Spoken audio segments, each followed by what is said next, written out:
بسم اللہ الرحمن الرحیم۔ السلام علیکم ناظرین، میں ہوں حاجی محمد ساوی سے۔ آج ہم موجود ہیں ایوب زرعی تحقیقاتی ادارہ فیصل آباد میں، اور آج ہمارے ساتھ موجود ہیں یہاں کے کپاس کے سینئر سائنسدان جناب ڈاکٹر جہاں صاحب۔ آج ہم ان سے بات کرتے ہیں کپاس کے حوالے سے۔ جیسا کہ آپ کو پتہ ہے کپاس کا سیزن آج کل شروع ہے، مختلف علاقوں میں کپاس کی بجائی شروع ہو رہی ہے اور کچھ میں ہو چکی ہے۔ تو اس حوالے سے ہم ان سے یہ جانتے ہیں کہ ایوب زرعی تحقیقاتی ادارہ کے شعبہ کپاس میں آج کل کون کون سے ٹرائل چل رہے ہیں ریسرچ کے، اور ان کا کسانوں کو کیا فائدہ ہے، اور ان کا جو آنے والے مستقبل قریب میں جو ہے کسانوں تک یہ جو ادھر مختلف ٹرائلز ہو رہے ہیں ان کے فوائد کیسے پہنچیں گے۔ جی السلام علیکم سر۔ السلام علیکم جی۔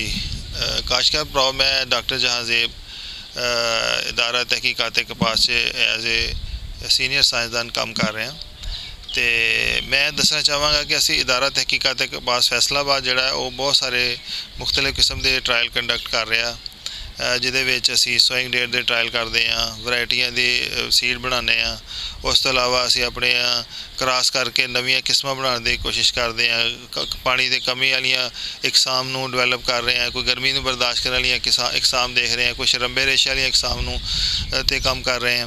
تو یہ واسطے اسی اتنے بجائی وغیرہ سٹارٹ کی ہوئی ہے۔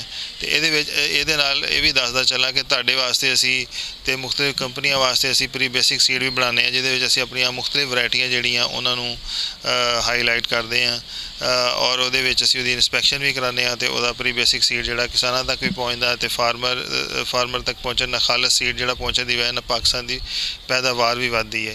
تو اس سال اسی 492 سپر کاٹن، 490 انمول، FH 152، FH لالا زار، FH 142 دے سیڈ جڑے آ وہ اسی لا رہے ہیں پری بیسک، تو وہ مختلف علاقوں واسطے مختلف سیڈ بنائے جا رہے ہیں۔ تو وہ مختلف علاقوں مثلاً 492 جڑا اتنے وائرس گھٹ آتی ہے، تو وائرس والے علاقوں واسطے بہت اچھی ہے۔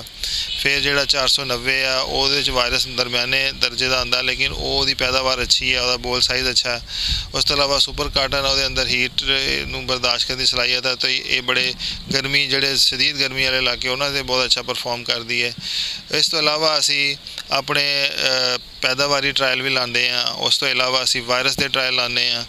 بہت سارے ٹرائل جڑی اتنے تقریباً 35 دے قریب ٹرائل آ، وہ واسطے سارے کو 14 تو 15 دے قریب سائنسدان ہیں، تو اسی ڈاکٹر سرور صاحب کی زیر نگرانی کام کر رہے ہیں۔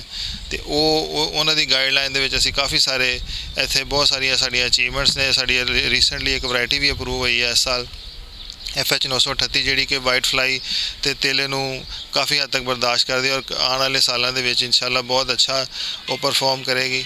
تو یہ نال ہی میں اجازت چاہواں گا جاندی ہے، وہ تو لے کے اینڈ تک اتنے کافی توجہ کی ضرورت ہوتی ہے، تو اس واسطے زیادہ سے زیادہ توجہ دو اور ملک کی پیداوار اضافہ ہوئے گا، تو اسی ترقی کی طرف جاواں گے۔ شکریہ جی کسان بھائیوں، مزید معلومات و رہنمائی کے لیے ساوی کے یوٹیوب چینل کو سبسکرائب کریں، اور ساوی کے فیس بک پیج کو فالو کریں، اور ساوی کے ساتھ رجسٹریشن کروائیں۔